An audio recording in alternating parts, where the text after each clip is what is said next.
हरे कृष्णा। आप सभी वैष्णव भक्तों को सादर प्रणाम है। कैसे हैं आप लोग? मार्गशीर्ष मास प्रारंभ हो चुका है। मार्गशीर्ष मास श्री कृष्ण का प्रतीक है। तो मार्गशीर्ष मास की हमने प्रथम अध्याय का श्रवण किया।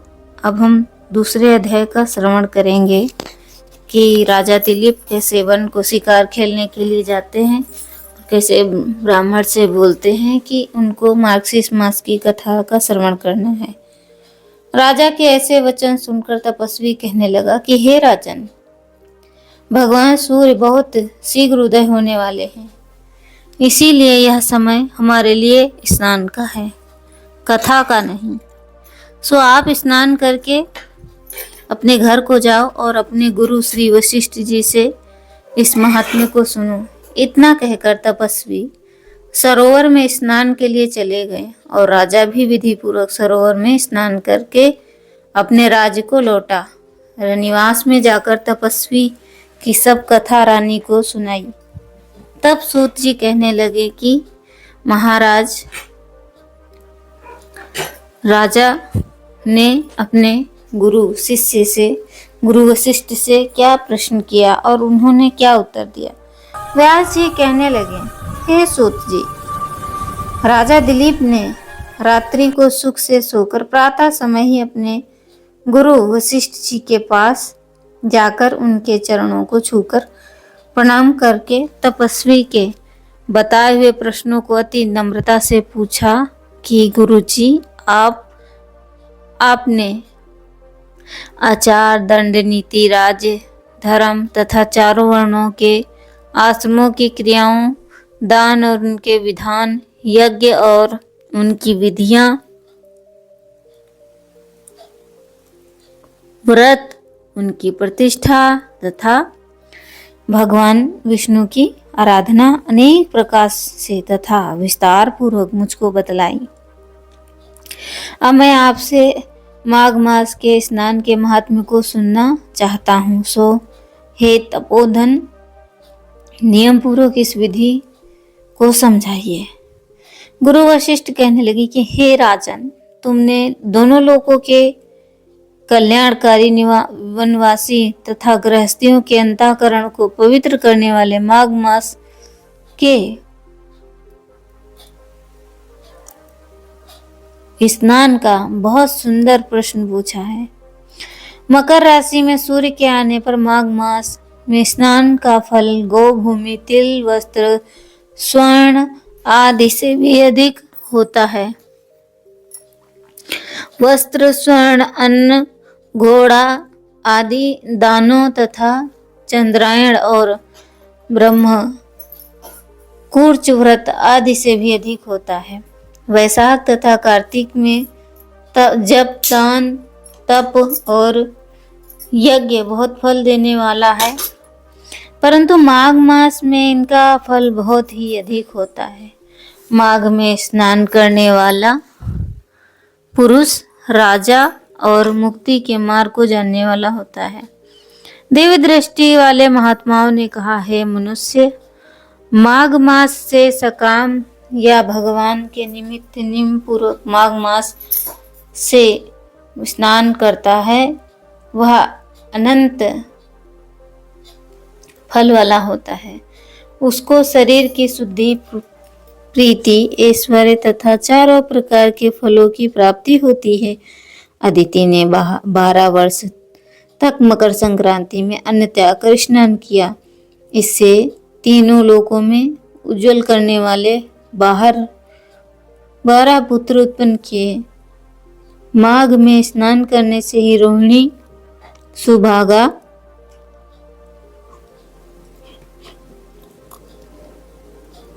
अरुंधति दानशीलता हुई और इंद्राणी के समान रूपवती होकर प्रसिद्ध हुई। जो माघ मास में स्नान करते हैं तथा देवताओं का पूजन में तत्पर रहते हैं, उनको सुंदर स्थान, हाथी और घोड़ों की सवारी तथा दान को दिव्य प्राप्त होता है।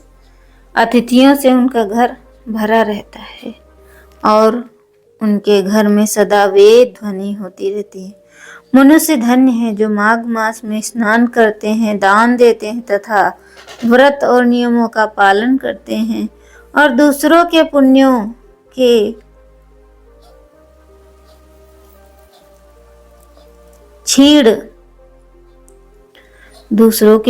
के छीड़ होने से मनुष्य स्वर्ग से वापस आ जाता है। परंतु जो मनुष्य माघ मास में स्नान करता है वह कभी स्वर्ग से वापस नहीं आता। इससे बढ़कर कोई नियम तप दान पवित्र और पाप नाशक नहीं है। भृगु जी ने मणि पर्वत पर विद्याधरों को यह सुनाया था कि तब राजा ने कहा कि ब्राह्मण भृगु ऋषि ने कब मणि पर्वत पर विद्याधरों को उपदेश दिया, सो बताइए।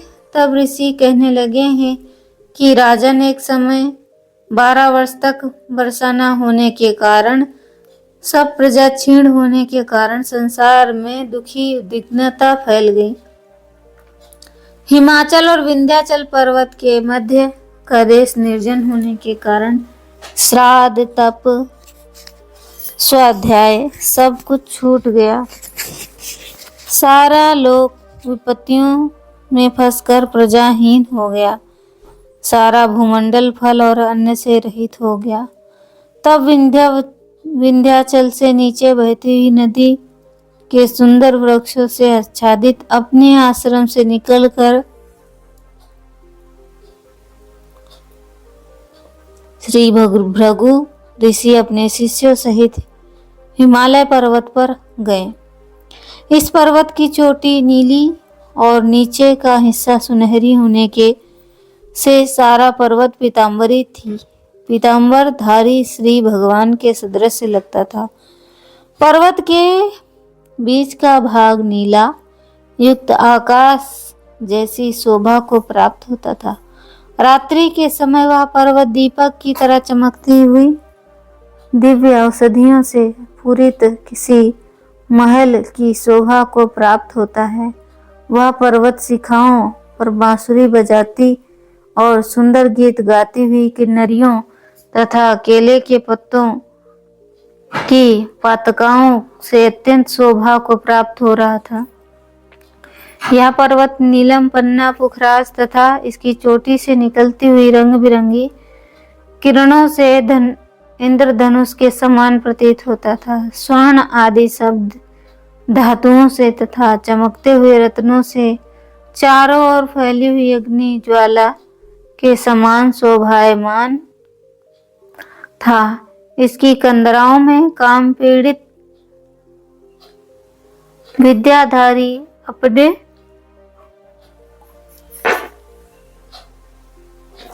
पतियों के साथ आकर रमण करती हैं और गुफाओं में ऐसे ऋषि मुनि जिन्होंने संसार के सब क्लेशों को जीत लिया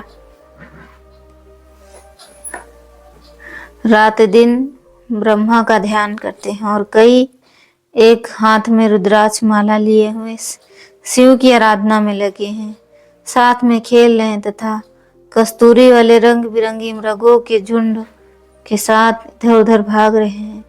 यह पर्वत सदा राजहंस तथा मोर से भरा रहता है, इसी कारण इसको हेमकुंड कहते हैं। यहाँ पर सदैव ही देवता, ग्राहक और अप्सरा निवास करते हैं।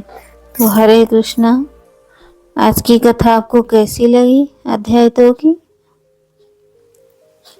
हरि बोल।